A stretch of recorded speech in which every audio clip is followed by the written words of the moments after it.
You ask Tiger to calculate. This deals with finding the midpoint between 2 points. The midpoint between the 2 points is negative 16.5, negative 40.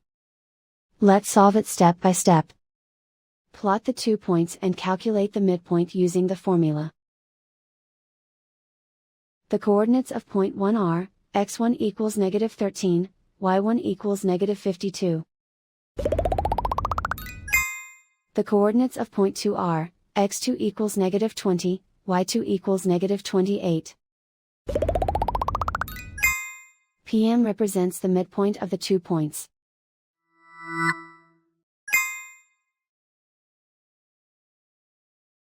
Use the x values in the midpoint formula to find the midpoints x.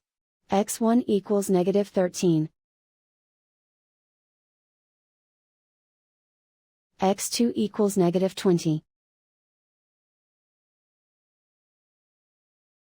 Simplify the arithmetic.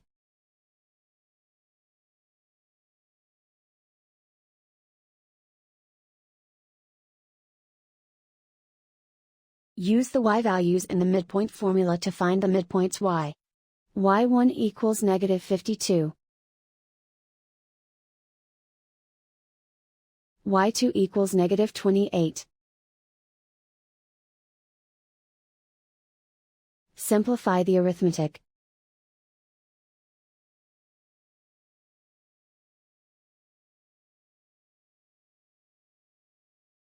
And so, the midpoint is, negative 16.5, negative 40.